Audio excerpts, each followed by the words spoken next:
Você quer saber um pouco mais sobre a influência que a alimentação pode ter na sua performance na corrida? Então vem ver esse vídeo aqui.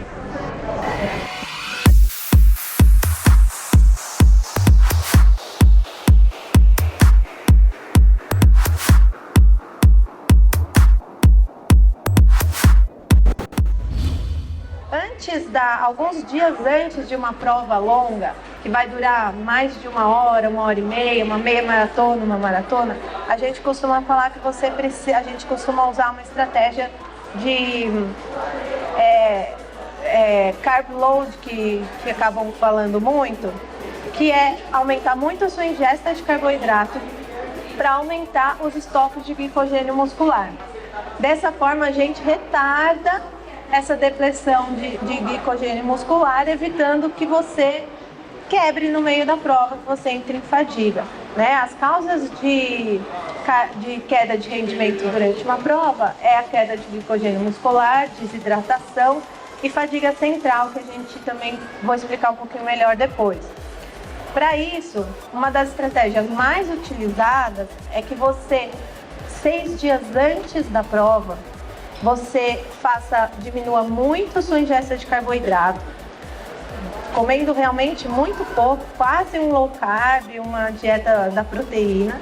E 3 dias antes você volte a aumentar muito essa ingesta de carboidrato. E aí, que tipo de carboidrato? Não é sair comendo bolo, bolacha, sorvete e tudo que tiver açúcar pela frente. É comer carboidratos, boas fontes de carboidrato. Então a gente fala muito em cereais, aveia, legumes, batata, mandioca, abóbora, cenoura, beterraba, que é um excelente. A beterraba, o suco de beterraba, inclusive, é considerado como um suplemento hoje em dia pela Sociedade de Medicina Esportiva. Então, você aumenta bastante o consumo desses carboidratos 3 dias antes, porque isso vai aumentar muito o seu estoque de glicogênio muscular. E é isso que você precisa para conseguir ir bem durante uma prova e não entrar em fadiga. Além disso, a gente precisa, nesses dias antes da prova e no dia da prova, uma boa hidratação, tá? Então, a hidratação ela é muito importante. A desidratação ela pode causar desde queda de rendimento até vômitos, cefaleia, quadros mais graves. Então, a gente orienta que você consuma de 620 ml a 1 litro por hora de treino. Se você estiver consumindo muito menos do que isso, menos de 600 ml, está deficiente, você vai entrar em desidratação. Se você estiver consumindo acima de 1,2 litro por hora de treino, isso pode causar uma hiponatremia, te causa o efeito contrário, dilui e vai cair a quantidade de sódio, que também não é interessante. Então, manter essa média entre 600 ml a 1 litro de água a cada 1 hora é importante, não precisa ser tudo de uma vez. Por isso que durante as provas tem vários postos de hidratação. A gente orienta que você faça no dia anterior o consumo de Gatorade, pelo menos 1 litro de bebidas isotônicas do tipo Gatorade e água. E antes da prova, você consuma até meia hora antes também alguma coisa desse estilo.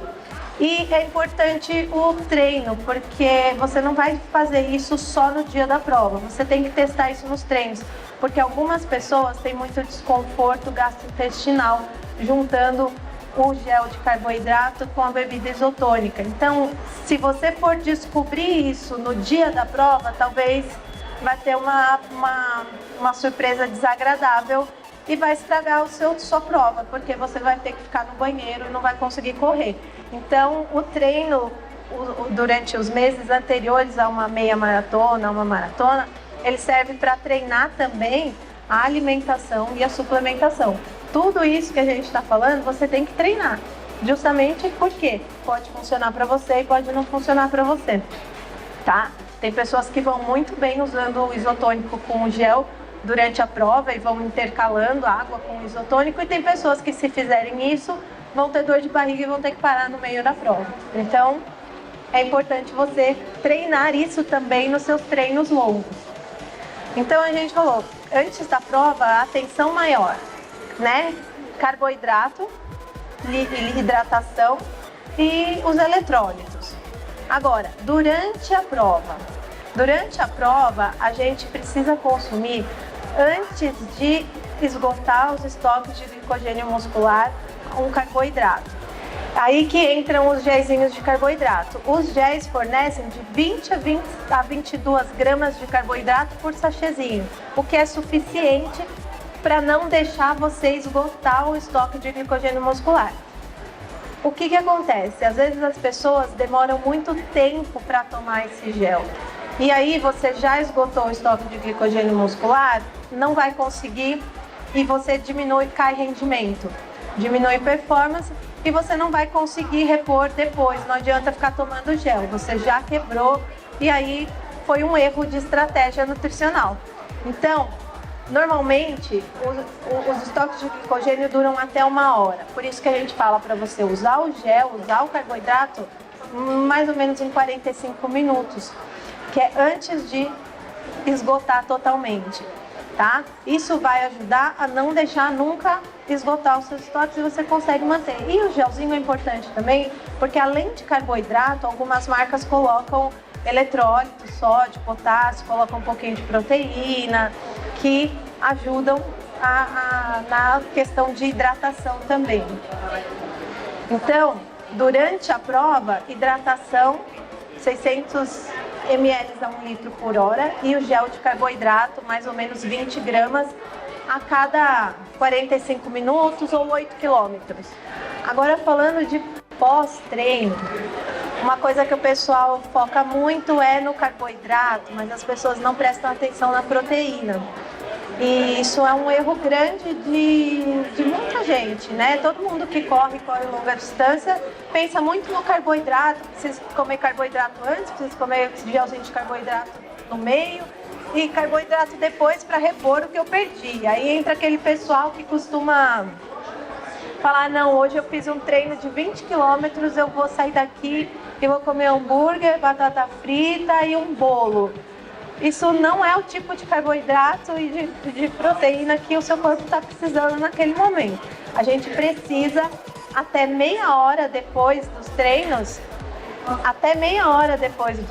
a gente precisa repor carboidratos e proteínas para o seu corpo restabelecer tanto os estoques de glicogênio como restaurar as fibras musculares que são lesionadas durante o processo de treinamento. E falar assim, as fibras musculares são lesionadas, parece que você teve uma lesão.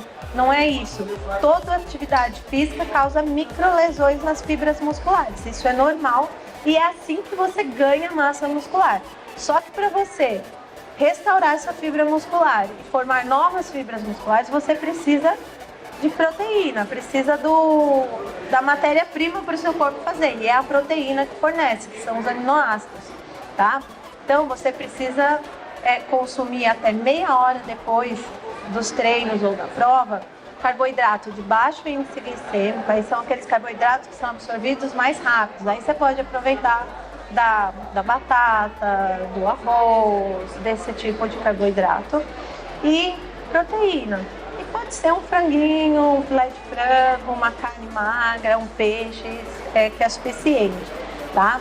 Atletas de alto rendimento, a gente tem uma necessidade muito maior. E aí entram os suplementos. Aí a gente precisa pôr também o whey, a gente precisa pôr alguns suplementos do tipo BCAA, glutamina, porque vai ser muito difícil ele ter na alimentação tudo o que ele precisa. Ele vai ter que comer quantidades muito grandes e às vezes é impossível comer o tanto que precisa. Por isso que entram os suplementos. Mas os suplementos não substituem a alimentação, tá? Então, assim, já é suficiente, uma boa refeição ali meia hora após um treino já é suficiente para você repor o que você gastou.